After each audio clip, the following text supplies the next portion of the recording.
fakkeessa Shefka Abbasa Gabri Olbasa Asef Nugusa Isaan lellisa waan dura waleef Gadaabi dasa Karcham kode nyaacha ifuma acheesa Iti duuteeti imimmaan archaasa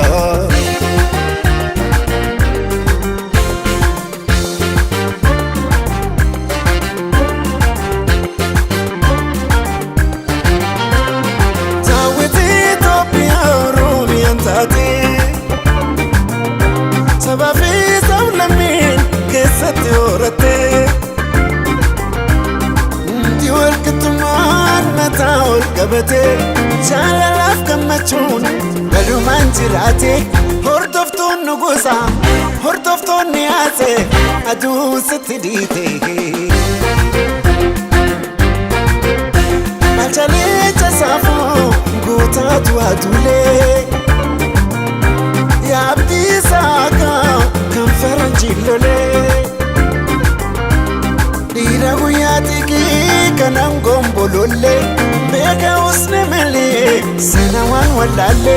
Hadu batu hakni Hadu guya kane Mekanta mawale Katonu tibena Irko safarre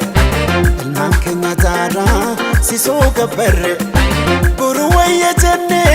Wahunda wapsine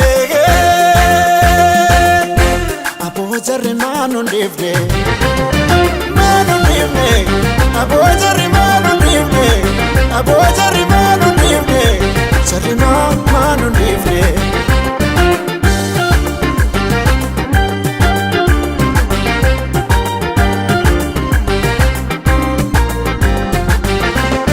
Faru farisa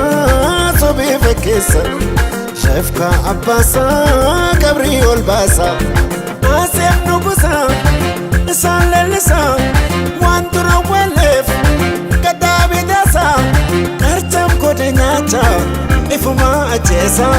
Iti duuteeti imimmaan archaasa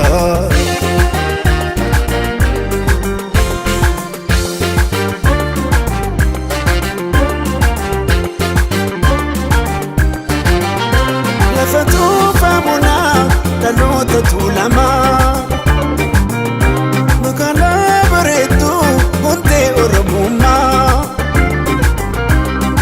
Afrika mara tan Itoophiyaumma sabab sablammota akkattoota kumma tan keessa jiraatan ta'itti gammadan eeggachuun dirqama warri himuun beene oduu gaddaa malee miira hin affate gubate bilbilee Itoopiyaan teessaan tamiini wallaalle Teenya dattaraarte akka warji ifte akka aduu baate ifte walakka ifte Afrikaa boonsifte Otoo nuti beelaa Irkoo safarre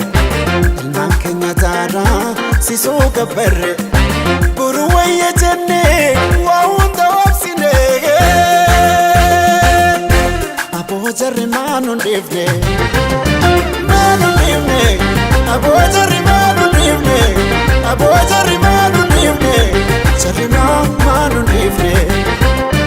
Manu nifne